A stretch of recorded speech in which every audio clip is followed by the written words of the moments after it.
Imagine waking up to a world where the sky isn't blue, it's dirty orange. Rivers are either overflowing or drying up. Even the air that you breathe makes you cough. Well, you don't have to imagine it. Around the world, this and much more is happening right now. Today, you're going to learn the English vocabulary we use to talk about pollution, climate change and the environment.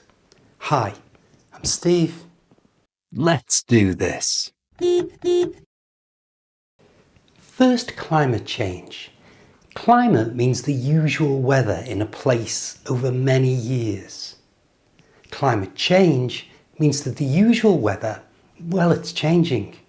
It's becoming warmer, wetter, drier, or more extreme. When said on its own, you should pronounce climate with a clear T sound. Climate. And notice that the A is changed. It's not climate. We use the schwa sound. That's that little sound that's so common in spoken English. So it becomes climate. You try. Climate.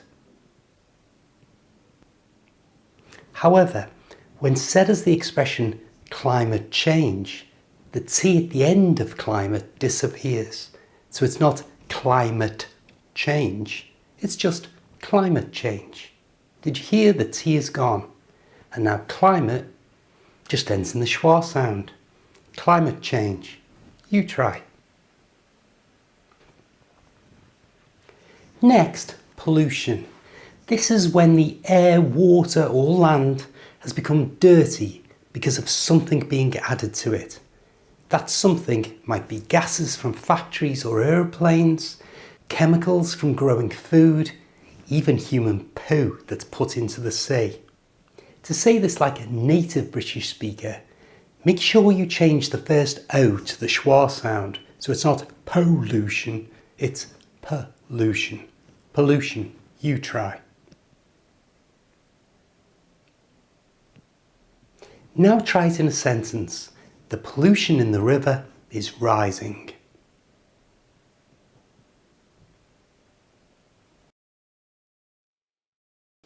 Let's hear some examples of how native British speakers talk about air pollution. The air quality is terrible today. The smog is so thick, I can barely see across the street. You heard the phrase air quality. This is the measure of how clean or dirty the air we breathe is. And smog is a mixture of smoke from chimneys and fog. Smog. Or you may hear, Our emissions are getting worse every year. car emissions are the gases that come out of a car's exhaust. Modern cars are cleaner, or at least cleaner than they used to be, but they still cause a problem. To say this correctly, move the R from the end of car over to the front of emissions and then squash those words together so they run into each other like this. Car emissions. And at full speed, car emissions. You try. Next, listen to some expressions about water pollution. Our local river has been used for dumping rubbish. And Industrial chemicals have contaminated the waterways.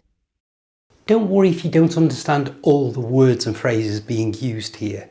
I've sent you a full guide into your email inbox. But if you're new here, just click the link in the description to get your totally free copy.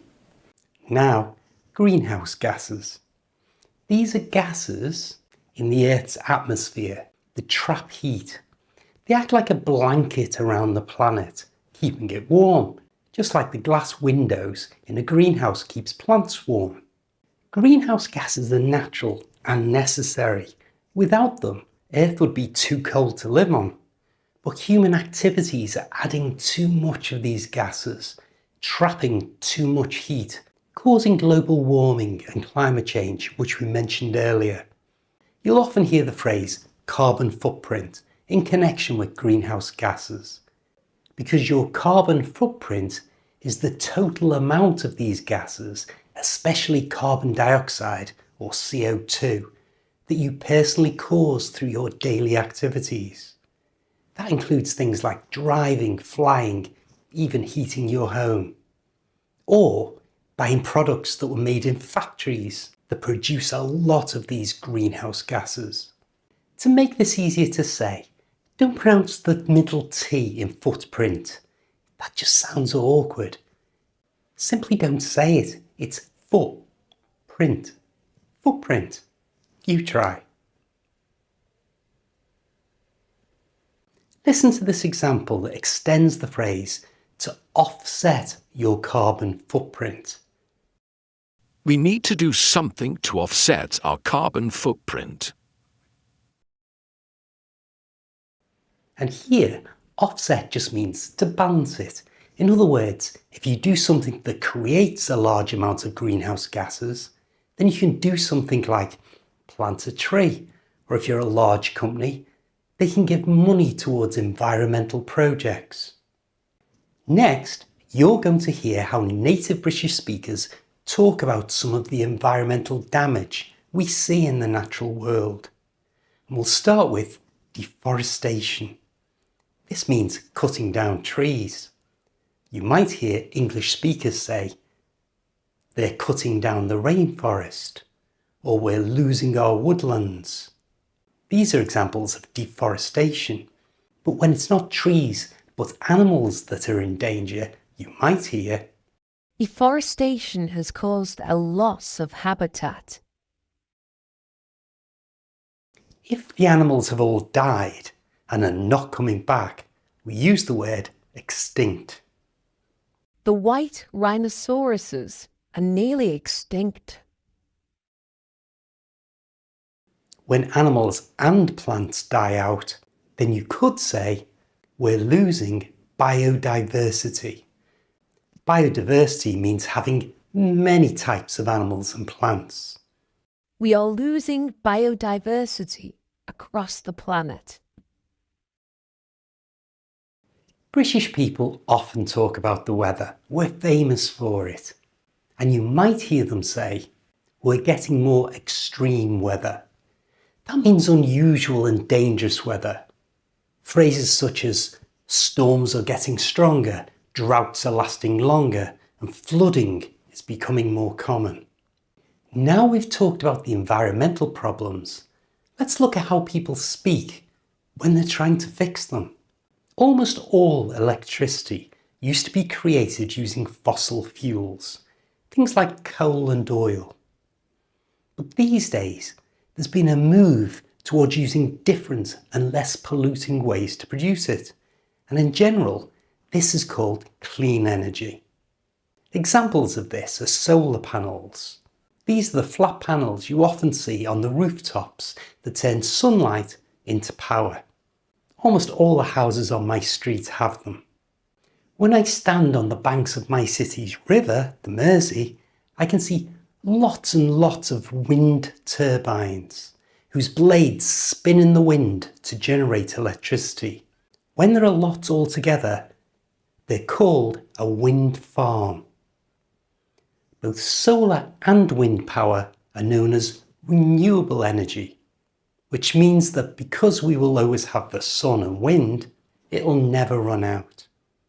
We've spoken about biodiversity and extinction, and you might hear, Conservation is the only way to save tigers. conservation is the effort to protect nature and wildlife. In every household in the UK, the local councils have provided recycling bins so that what is normally thrown away can be used again, like paper, plastic or glass. Let's look at common fixed phrases that English language learners often confuse. For example, it's not environment problems, it's environmental problems. It's not climate changing, it's climate change. It's not pollution of air, it's air pollution. And it's not energy that's renewable, it's renewable energy. If you change the word order, it just sounds unnatural. Knowing the correct English expressions connected to the environment isn't just useful, it's essential. Check out this video to carry on learning, but this time with something a little less serious. Give it a click and I'll see you there.